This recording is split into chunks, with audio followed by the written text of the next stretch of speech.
ورځ بعد 14 اگست دی. په هغه 14 اگست کې تاسو به ګورئ چې دا عالمي دنیا به خلکو ته دا 14 اگست څنګه شوکوي او د ازادي به ورته څنګه شوکوي چې د پاکستان ازادي څنګه شوې ده. خلک به ازادي داسې شوکوي چې خلک به ډانسونه کوي، خلک به ګانې بجانې اوري، ګانو بجانو کې به مشغولي او د خلکو ازادي بدای شي، پونګي به وخي او شپېلې به وخي. په حقیقت کې دوی د قیام پاکستان او د پاکستان د ازادۍ نه خبر نه دي چې قیام پاکستان څنګه شوی دی او د پاکستان ازادي څنګه شوی. د پاکستان په ازادۍ کې زمونږ د اکابرین دیوبند وینا او د هغوی چې کوم دی نو خولې شامل حال دي. د پاکستان په ازادۍ کې د مولانا شبیر احمد عثماني صاحب قربانۍ شامل حال دي.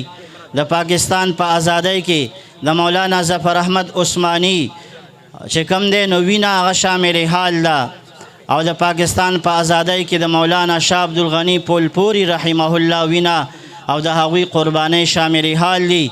په پاکستان کې ازادي د ډانسونو ازادي نه ده. حقیقت کې موږ په ازادۍ باندې خوشحاله یو، خو په کوم ازادۍ باندې خوشحاله یو؟ الحمدلله مدارس آزاد دي، د حدیث مبارکو درس ورکولی کېږي، د قرآن حدیث تفسیر پڑھاویږي.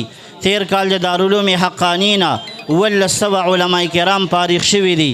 د چارسدې په خاوره باندې د مولانا ادریس صاحب د مدرسې نه 1500 علماء کرام فارغ شوي دي. په حقیقت کې دا ازادي ده، په حقیقت کې دا ازادي ده چې نن په جومات کې ستا عالم ودرېږي او چې د هغه څه خوښی د خپل وس مطابق او د خپل ازادۍ مطابق الحمدلله هغه قرآن او سنت بیانوي. نو موږ ازادي الحمدلله د قرآن او د سنت ازادي ده. د کومو ملګرو چې شمولیت وکړه دوی ته زه وایم چې تاسو په حقیقي ازادۍ کې رالی. انشاءالله د قیامته پورې به علما آزاد وي، د قیامت د ورځې پورې به انشاءالله د قرآن او د سنت درس و تدریس او د هغې پړایي او د هغې درس و تدریس انشاءالله په ازادۍ باندې کېږي.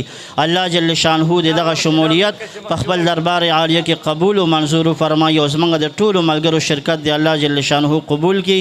هذا واخر دعوانا ان الحمد لله رب العالمین.